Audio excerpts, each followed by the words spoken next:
पूछना है हमने।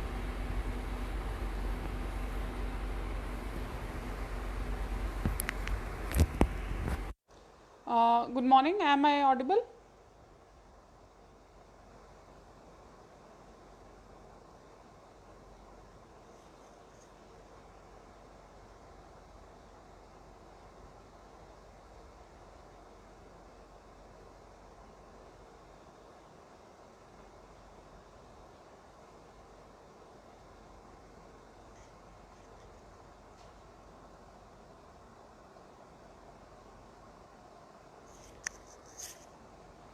देखो ये रिस्पॉन्स आ रहा Am I audible? Is my voice clear?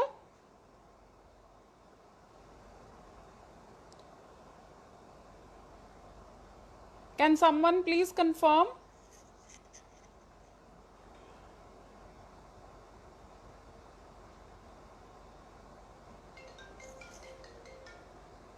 हाँ जी। हेलो। ठीक है। हाँ, पीपीटी दिखा रहे हैं। So a very good morning to all of you. So my topic for presentation for today is scapular dyskinesia, the forgotten culprit of shoulder pain. So first of all, why this topic? Why in particular I have chosen this topic for discussion today? The reason is that the scapula is an integral part of upper arm's kinetic chain in clinical practice and in routine management of shoulder pain and also in chronic neck pain. The rehabilitation of the scapular muscles is underappreciated. Like what happens is that in a routine clinical practice, if a patient of shoulder pain or a patient of neck pain is approaching us, we just work upon either the shoulder musculature or we work upon the neck musculature, but rehabilitation of scapular muscles is underappreciated. So today with this lecture I'll give you an insight into why the role of scapular muscles is very important. Another reason that scapular dyskinesia is not often considered is that the disorders of scapula are often neglected because of lack of awareness and expertise in assessment. So through this lecture we'll also see how to assess for scapular dyskinesis. So the learning objectives of this lecture are going to be that I'll define what is scapular dyskinesis, then I'll try to understand the biomechanical principles of scapular function, then we'll go through the underlying pathomechanics leading to scapular dyskinesis, and we'll at the end delineate the rehabilitation regimes that are available for its management. So first of all, scapular dyskinesis is a condition which is responsible for alteration of normal position and kinematics of scapula rather than a disease. It's not a disease, but it indicates the alteration of normal position and kinematics of scapula. And it can be found in healthy individuals also, in healthy asymptomatic individuals also. But whenever it is characterized with several symptoms and objective findings, it is termed as sick. So we'll define what is sick. Sick refers to scapular malpositioning, inferior medial border prominence, coracoid pain and malposition, and dyskinesis of scapular movement. So the the normal position of scapula may be present in asymptomatic individuals also, but we term it as sick only when it is associated with some pain or only when it is present with some symptoms. So scapular dyskinesis is generally associated with an overuse syndrome rather than so it is associated with chronic conditions rather than acute conditions. And what is dysrhythmia? Dysrhythmia, as the name suggests, that is altered rhythm. This means it is defined as an early or excessive scapular elevation or shrugging or arm elevation. Either it could be associated with elevation of the arm, or while returning from elevation, there is a rapid downward rotation during arm lowering or a non-smooth or stuttering motion during these actions. So dyskinesis may be associated either with arm elevation or with arm lowering also. So we need to examine the patient in both of these movements. Now there is a difference between altered scapular resting position and scapular dyskinesis. Now, whenever you are examining a patient from back and whenever you are looking at the static position of the scapula, the position of the scapula may be altered at rest, which is known as altered scapular resting position. But whenever there is difference in dynamic scapular motion, that is when the subject is asked to move the limb and then we observe some asymmetry of the scapular motion, then it is termed as scapular dyskinesis. So, we should not confuse these two terms. Coming to epidemiology of scapular dyskinesia, now shoulder pathologies we all know are very common with a lifetime risk of 40 to 60%, and impaired scapular kinematics and associated muscle activation are thought to result in shoulder disorders such as pain, restricted range of motion and functional disability. In particularly, it is associated with athletes such as athletes of playing volleyball, handball, swimming, tennis, and they are at high risk of injuring one of the structures of the shoulder. The other high group individuals are those which are using personal computers and they are having a prolonged postural anomaly for hours together. Now, before moving ahead, let's go through in brief about the scapular anatomy. Now, talking about the scapular position, we all know that scapula lies from T2 to T7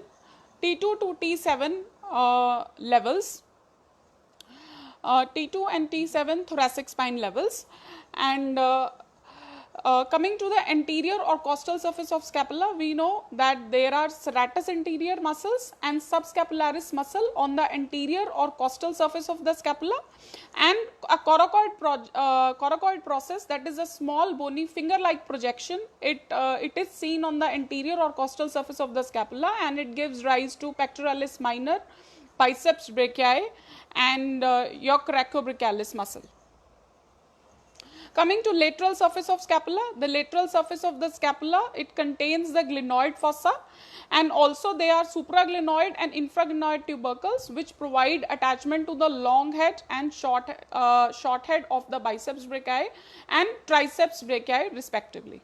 Now, on the posterior surface of the scapula, there are bony structures of the spine, acromion, there is supraspinous fossa, infraspinous fossa, and we all know that the spine and the acromion are the attachments for trapezius and deltoid, whereas the supraspinatus is attached in the supraspinous fossa and infraspinous fossa serves as an attachment for infraspinatus respectively. And the inferior lateral portion of the scapula, it is the region which provides attachment for the teres minor, teres major muscles as well as your latissimus dorsi muscle. Coming to medial surface of the scapula, the medial surface of the scapula has levator scapulae and it has rhomboids major and minor respectively. Now, coming to the joints of the shoulder complex. Now, shoulder is not as such named as shoulder joint, but we term it as shoulder complex. Now, why we term it as shoulder complex? Because it has a number of joints. So, these are primarily the glenohumeral joint, that is the joint between the head of the humerus and the glenoid fossa. We have the sternoclavicular joint, that is a joint between the sternum and medial end of the clavicle. We have the acromioclavicular joint at the lateral side of the shoulder, which is formed by the lateral end of the clavicle and the acromion process, and we have this articulation to scapula. As such, there is no true articulation between the scapula and the thorax. It's by the virtue of the movements of the sternoclavicular and the acromioclavicular joint that the scapula moves on the thorax. Now, coming to scapular biomechanics. Now, scapular biomechanics is the center of rotation of the humerus and it's the anchor of the humerus onto the thoracic wall. It keeps what's the role of the scapula? It keeps the acromion from obstructing the movement of the humerus both in abduction and flexion, and thus there is no impingement. It is the means by which the forces are transmitted from the core to the arm And given the integral paths of upper arm kinetic chain, the scapular position and thus the glenoid position dictates the degree of freedom with each plane of shoulder movement. So if the scapular position is abnormal, that is, if the scapula is not in its normal position, it can give rise to an obstruction of the movement of abduction and flexion. So scapula plays a very vital role in elevation in the range of motion of the upper extremity, particularly the shoulder.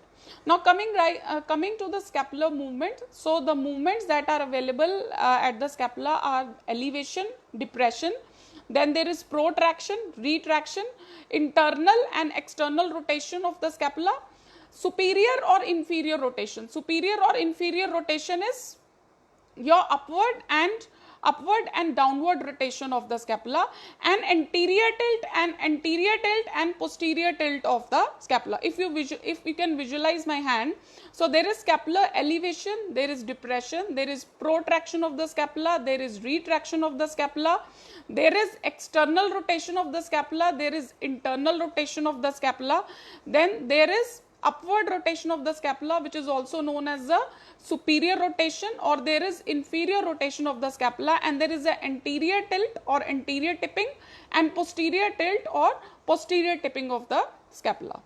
Now talking about scapulohumeral rhythm, now we all know that a ratio of 2:1 exists for glenohumeral and scapulothoracic range of motion. That is, for every 2 degrees of glenohumeral motion, there is 1 degree of scapulothoracic joint motion. Now, there are certain things related to this. Inman and colleagues, they have found that during initial 30 degrees of forward flexion or first 60 degrees of humeral abduction, the scapula is in setting phase. That is, the scapula is probably not moving, it is in the stabilizing or setting phase. At most, the movement that is available during first 30 degrees of forward flexion is translatory movement, either medial translation or lateral translation. It is only after first 30 degrees of flexion or after 60 degrees of initial abduction that the scapula starts moving. And out of total 180 degrees of shoulder elevation, 120 degrees is contributed by glenohumeral joint and 60 degrees is contributed by scapulothoracic joint. And out of 60 degrees of scapulothoracic joint motion, 30 degrees is contributed by your acromioclavicular joint and 30 degrees is contributed by the sternoclavicular joint, which comprises of clavicular elevation and posterior rotation. And for example, if there is total 15 degrees of shoulder elevation, so 10 degrees will be contributed by glenohumeral joint and 5 degrees will be contributed by scapulothoracic joint. So it is that this scapulohumeral rhythm in which anomalies are found if there is any dysfunction in the shoulder joint. Now coming to dynamic scapular stability. So as this, now there are two terms, one is static, another is dynamic. So with dynamic, we are concerned about the role of the muscles in the stabilization of the scapula and the motion on the thorax. We know this scapular stability is provided by certain force couples. Now these force couples are between the trapezius muscle and your serratus anterior muscle. Now two types of force couples operate for upward rotation of the scapula. The first one is the force couple between the upper trapezius and force couple between the serratus anterior. So when the humeral elevation is less than 100 degrees, what happens is that the upper trapezius and serratus anterior force couple is operating with the axis of movement being at the root of the spine of the scapula, or we can say the axis lies at, now this is a shifting axis of rotation. This time it will lie at the level of sternoclavicular joint. So when the humeral elevation is less than 100 degrees, the fibers of the upper trapezius and the fibers of the serratus anterior, that is upper serratus anterior, they act as a force couple and lead to upward rotation of the scapula. But when the humeral elevation exceeds 100 degrees, what happens is that the lower trapezius and lower serratus anterior force couple comes into play, and there is a shift of this axis from your sternoclavicular joint to the acromioclavicular joint. So this leads to further scapular upward rotation. So initially we have seen that the force couple of upper trapezius and serratus anterior is working when the elevation is less than 100 degrees, and beyond 100 degrees the force couple of lower trapezius and lower serratus anterior comes into play for upward rotation to take place. So from this we come to know that serratus anterior is a key stabilizer of the scapula, and it contributes to all three components of three-dimensional motion of scapula during arm elevation. Now the serratus anterior helps produce scapular upward rotation, posterior tilt and external rotation, while stabilizing the medial border and preventing the scapular winging to occur. So your serratus anterior helps produce scapular upward rotation along with external rotation. This kind of movement is produced with, there is scapular upward rotation, there is posterior tilt and external rotation of the scapula. At the same time, at the medial side there is no winging. So serratus anterior contributes a lot to the dynamic scapular stability. An optimal muscle activation of the shoulder joint occurs whilst the scapula is retracted and externally rotated, and a retracted scapula, it acts as a base for origin of all the rotator cuff muscles. Now coming to the scapular diagnosis, now scapular dyskinesis. Now Kibler has given a classification of scapular dyskinesis, in which he has classified scapular dyskinesis into three types. Now there is type 1, type 2 and type 3. Now if you can visualize, in type 1 type of scapular dyskinesis, there is a prominence of the inferior medial border of the scapula. Now what does this indicate? So this prominence of the inferior medial border of the scapula indicates an anterior tilting or anterior tipping of the scapula in the sagittal plane, and it is best visualized when the subject is standing with his hands on hip position or hands on waist. And according to Kibler, type 1 type of scapular dyskinesis is most common in patients with rotator cuff dysfunction. Then coming to type 2 type of scapular dyskinesis. Now if you can visualize, there is prominence of an entire medial border of the scapula. So what does this indicate? This indicates it's generally associated in patients with, there is prominence of entire medial border. It is generally present in patients of glenohumeral instability. Then there is type 3 type of scapular dyskinesis, in which there is prominence of superior medial border. Now this prominence of superior medial border, now it is characterized by early elevation or excessive movement of the scapula during arm elevation. So this pattern can also be termed as compensatory hiking of the shoulder or shoulder shrug during initiation of the movement, and it is particularly evident in patients with rotator cuff dysfunction or deltoid rotator cuff force couple imbalances. So these are three types of scapular dyskinesis, and there is a fourth type of classification also, but in that both sides are symmetrical, both scapula are symmetrical. Then coming to scapular dyskinesis and shoulder injury. So we have seen that the optimal position of the scapula is that scapula should be in a retracted position. Therefore, the positions of scapular protraction has been shown to limit the maximal rotator cuff strength. Excessive scapular protraction, a posture which is generally seen in patients with scapular dyskinesis, can decrease the maximum rotator cuff strength by 23%. So it is very important that the scapular position should be well maintained, because any positions of scapular protraction, if they are attained, they are associated with a decrease of rotator cuff strength. A study by Kibler has also found that supraspinatus strength increased by 24% in a position of scapular retraction in patients with shoulder pain and 11% in patients without shoulder pain. So it is very important that a position of scapular retraction be maintained, and via the exercises which will follow in the upcoming slides, I'll be telling you that how to go for scapular retraction in patients with protracted scapula. So scapular dyskinesis, we know it is associated with prominence of medial scapular border, which we also term as winging of scapula, and the protracted shoulder is a less optimal position for the muscle strength.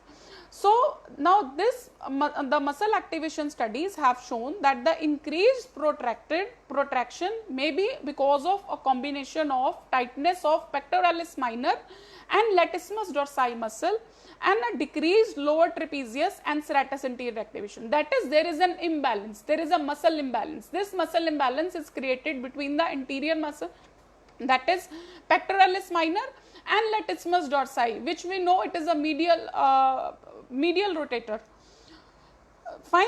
And so these muscles, they tend to tighten. Your pectoralis minor and latissimus dorsi tend to tighten, whereas your lower trapezius and serratus anterior tend to weaken.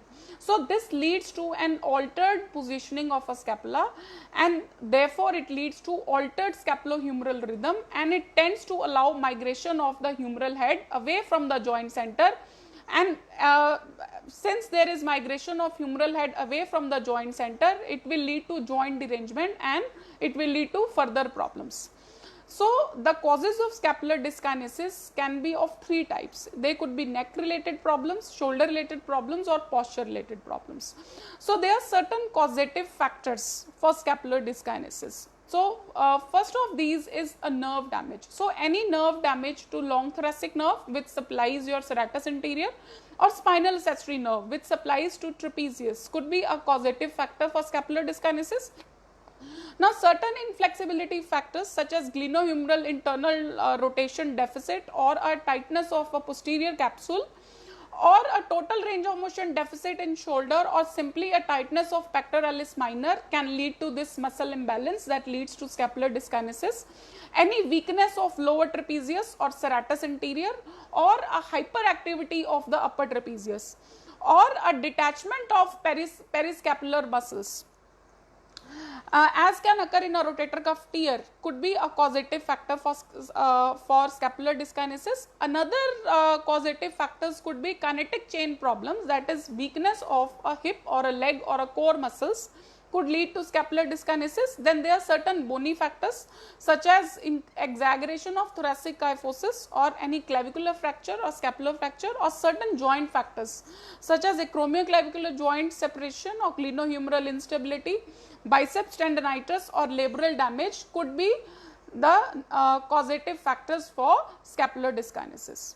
So scapular retraction, as I have already discussed, it's a coupling of external rotation, posterior tilt, upward rotation, and medial translation of the scapula. So scapular retraction, it's a coupled movement. Scapular retraction, external rotation, there is posterior tilt, there is upward rotation, as well as there is medial translation. So the normal kinematic pattern of the scapula during arm elevation is upward rotation, posterior tilt, and external rotation, and this allows humeral head to clear the acromion during upward rotation. The moment this clearance is not possible, this will lead to impingement of the shoulder. So this is a flow chart representing the causative that how abnormal scapular movement can lead to glenohumeral pathologies and shoulder pain. So whenever there is an abnormal scapular movement, it can lead to an altered glenohumeral relationship. We've already discussed that the humerus migrates from the center. This can lead to excessive demands on the static stabilizers. Now whenever there is excessive demands on the passive structures, there is increased wear and tear of these structures, and this can lead to excessive shearing forces around the joint, which can lead to excessive demands on the muscles of the rotator cuff, which can lead to muscle overuse, fatigue and insufficiency, and again this can lead to abnormal biomechanics of glenohumeral joint. So this vicious cycle, if there is an abnormal scapular movement, this vicious cycle goes on and it can lead to a number of glenohumeral pathologies and shoulder pain depending upon the structures which are getting involved. Now coming to shoulder related causes of scapular dyskinesia. Now almost all shoulder pathologies are accompanied with a degree of dyskinesis. So shoulder impingement, it is associated with greater scapular protraction and greater posterior tilt during abduction and greater internal rotation during plane elevation. Furthermore, scapula shows less upward rotation, that is upward rotation in itself is restricted when the scapular plane is elevated. So there are mainly two things. One is increase of scapular protraction, which does not allow the humeral clearance, and there is less scapular upward rotation which leads to which is associated with impingement. Now in case of shoulder instability, the scapula has a different performance when reduced with reduced rotation when the arm is elevated, but increased internal rotation when scapular plane is raised. That is, there is a reduced upward rotation, at the same time there is increased internal rotation. So there is type 2 dysfunction which in which there is a prominence of the medial border of the scapula. In adhesive capsulitis, the scapula, what happens is that the scapula rotates externally earlier and greater degree as compared to normal scapula. That is, there is excessive or early movement or shrugging of the shoulder or early movement of the shoulder. Again, there is dysrhythmia. But research has failed to show that this increased mobility of the scapula is a compensatory mechanism for restricted glenohumeral joint movement.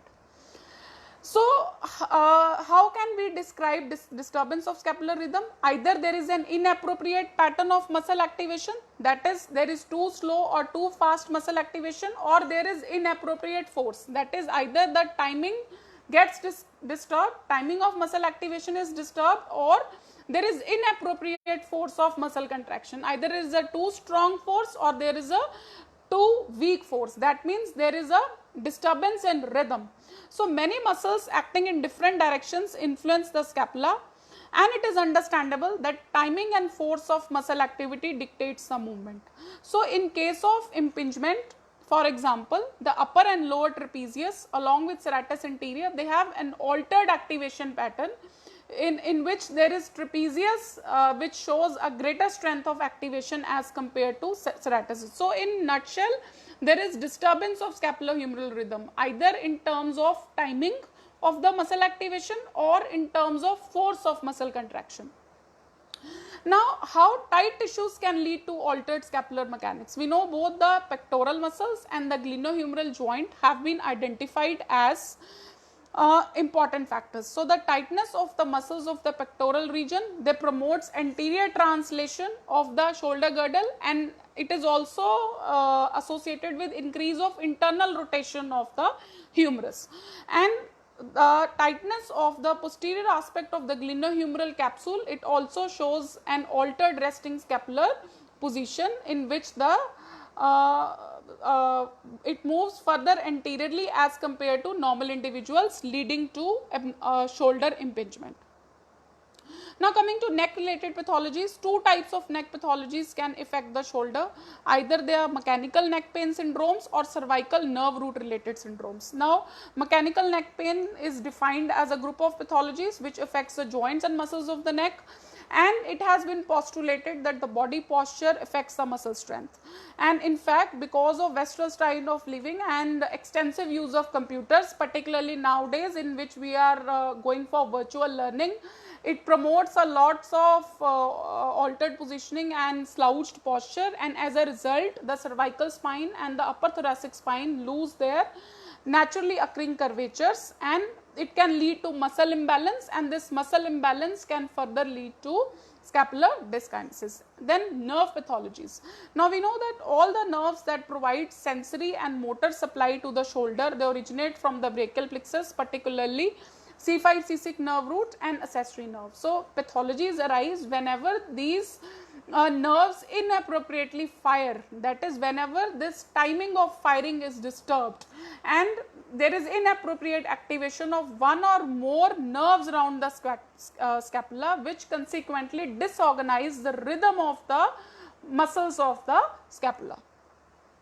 Now, posture related causes of scapular dyskinesis. So, excessive thoracic kyphosis or cervical lordosis, they alter the resting position of the scapula. Now, if there is a excessive thoracic kyphosis, it will lead to increased protraction of the scapula, or we can say anterior tipping of the scapula. So, depending this alteration of resting position of the scapula can alter the scapulohumeral rhythm. So, athletes are more susceptible to these changes because there is an over usage in case of athletes, and depending upon their sports, the athletes, they also develop core muscle imbalances that alter the spinal curvatures and soft tissue tensions. Now, coming to clinical features, how a patient of scapular dyskinesis will present. So, history will tell you that patient is generally an overhead athlete, or they could be a patient of chronic shoulder pain. Now, the site of the pain, most common site is the anterior shoulder pain, particularly in the region of the coracoid process, followed by there could be also an evidence of posterior superior scapular pain, or a superior shoulder pain, or proximal lateral arm pain, or any combination of the above, but the commonest complaint is the anterior shoulder pain out of all these. Patient may also complain of a posterior scapular pain that may radiate into the ipsilateral paraspinous cervical region, or patient may also complain of a thoracic outlet syndrome type symptoms. The onset is generally insidious. Like I have already told earlier, that it is not associated with acute problems. Scapular dyskinesis is generally associated with chronic conditions. Let it be chronic shoulder pain, let it be chronic neck pain. Now, on examination or clinical observation, there are certain symptom altering tests which I will be discussing, which can help you identify the presence of scapular dyskinesis. So, the clinical assessment involves direct observation of the scapular position, in which we observe the resting position of the scapula. Then we have manually assisted movements and assessment of surrounding structures, which is very important. So, first of all, direct observation. So, in case of direct observation, we observe the resting position of the scapula. Firstly, with the hands by the side, and later on we ask the patient to hold a 1 kg bag and 1 kilogram of weight, and we ask him to perform simple movements of shoulder flexion and abduction, and we observe for any winging or early elevation or any prominence of the scapula, which can indicate either a inferior dysfunction or a medial dysfunction or a superior dysfunction of the scapula, and findings are noted as yes or no. And it is important that we need to compare it on the both sides. Then there is scapular retraction test. In scapular retraction test, the examiner stabilizes the medial scapular border as the arm is elevated or externally rotated, and so what we are doing is we are producing a retraction. Externally we are producing a retraction of the scapula, and relief of impingement symptoms is a positive test. Now, then there is a scapular assisting test. In this test, during abduction or forward elevation, assistance is provided by manually stabilizing the scapula or rotating the inferior border of the scapula. In this test, we are promoting the upward rotation of the scapula. So, this simulates the force couple activity of serratus anterior and lower trapezius, which will be the major focus of rehabilitation after this. So, in this activity, in this particular test, scapular assisting test, we are assisting the upward rotation. That is, we are stimulating the force couple movement of serratus anterior and lower trapezius, and any relief of symptoms again in this case is indicative of scapular dyskinesis. Then is lateral scapular slide test. So, in this case we are noting the distance between the two scapula. Now, this distance can be measured at different levels, that is at the T2 spinous level, which corresponds to the superior angle of the scapula, and at the T7 to T9 level, which corresponds to the inferior angle of the scapula. So, at these two levels we are measuring the distance between the two scapula. So, and we ask the patient firstly to keep his arms at the side. In the next test, we'll ask the patient to keep his arms abducted at 45 degrees and rest the hands at the waist with thumbs pointing downward.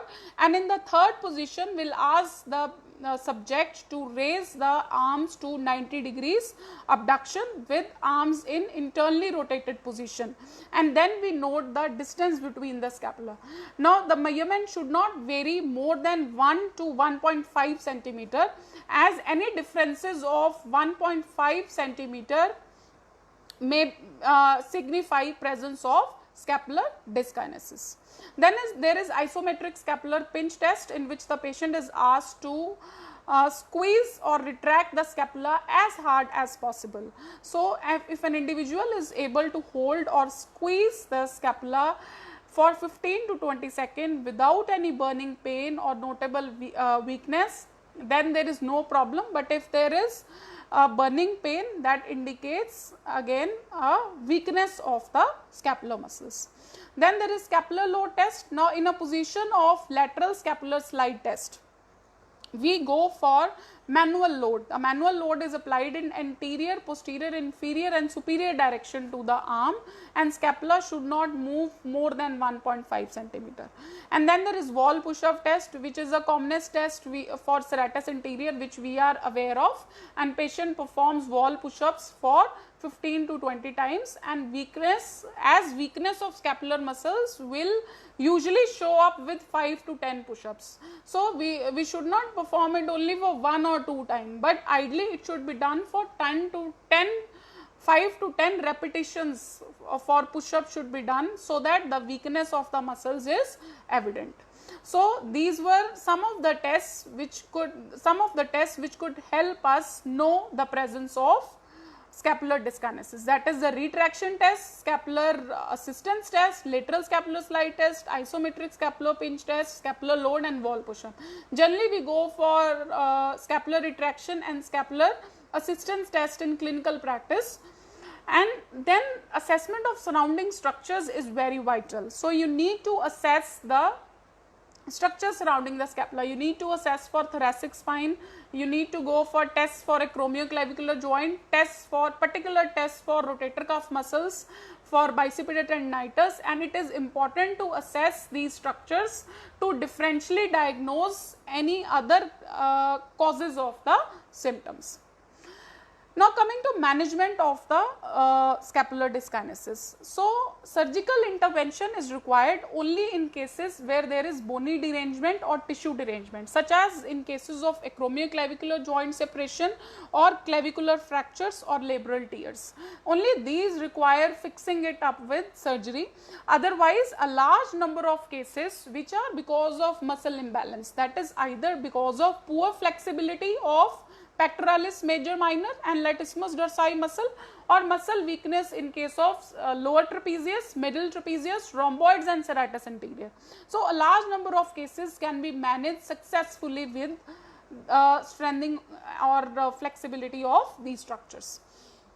So for the rehabilitation of scapular dyskinesis, the main goal of the therapy is to improve the entire kinematic chain at different levels from cervical and thoracic spine to the shoulder, and the clinical assessment should identify if scapular dyskinesis is because of a deficit in soft tissue mobility or muscle action. Now since scapular dyskinesis, it always signify a higher activation of the upper trapezius and a decreased control of lower trapezius, middle trapezius and serratus anterior. So the objective of the is to balance the ratio between the three parts of the trapezius, that is the ratio between the upper trapezius and lower trapezius, upper trapezius and middle trapezius, and activation of serratus anterior should be done.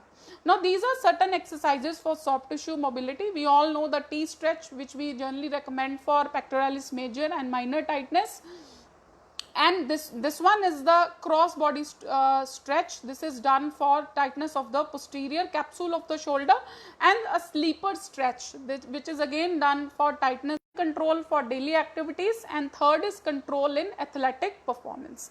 Now it is important that the average prescribed duration of such program is 12 weeks for satisfactory functional outcomes.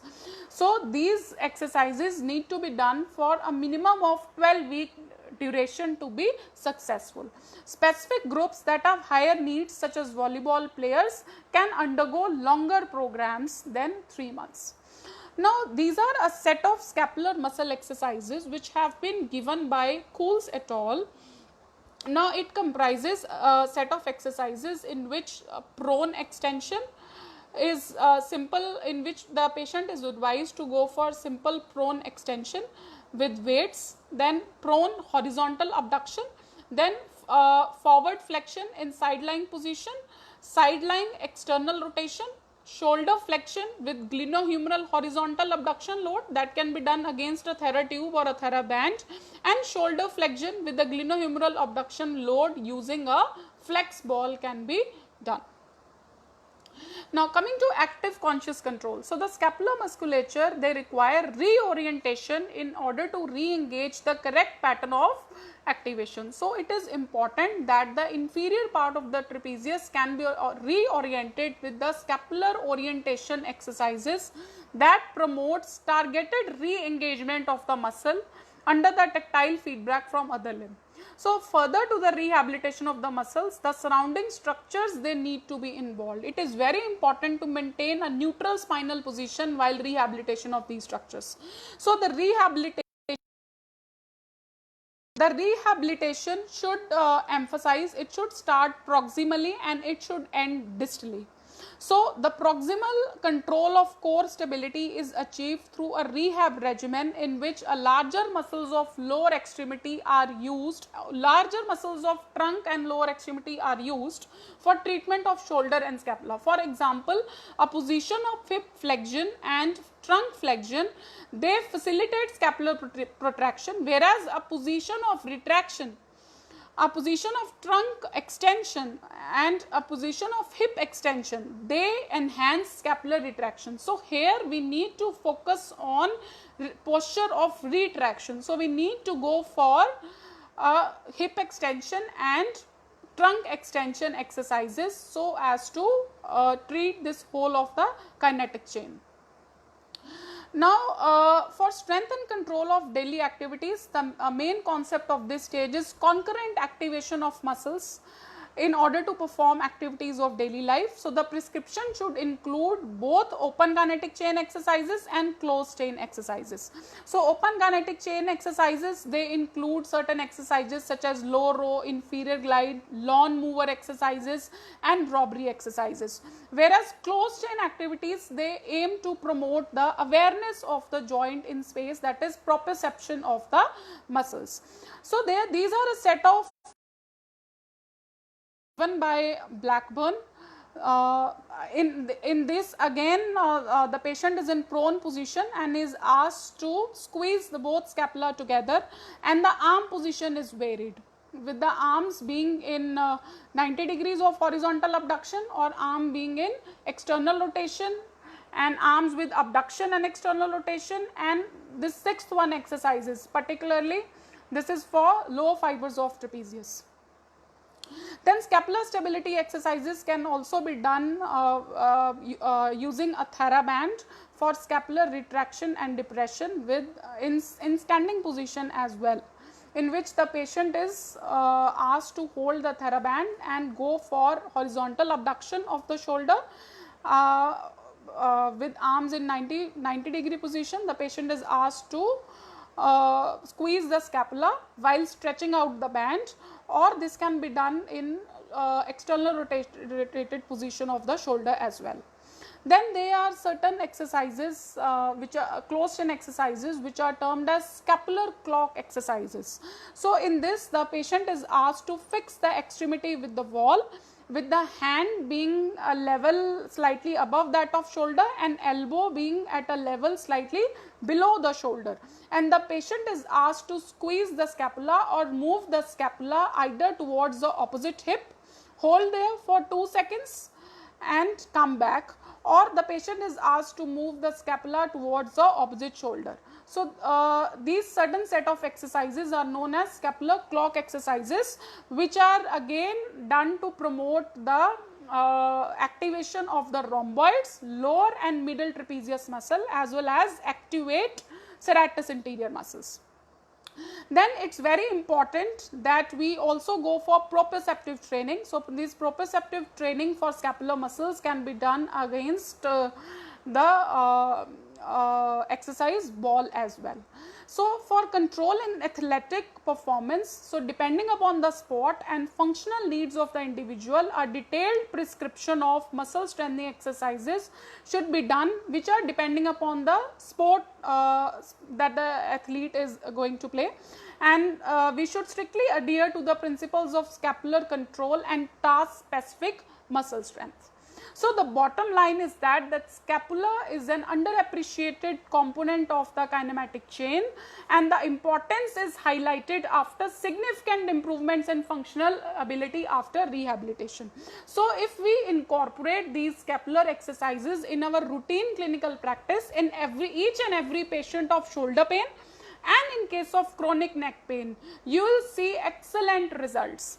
But these exercises should be done minimum for 6 weeks to 12 weeks duration, and clinical evaluation of scapular resting position and function is paramount for prescription of necessary physical therapy exercises. So I hope that through this lecture you might have got an insight into how this four scupples of trapezius and serratus anterior work, what is their significance, and how you can assess for scapular dyskinesis, and how you can train these scapular muscles so as to achieve excellent results in your clinical practice. So these were the references. Thank you for your patient hearing. Thank you.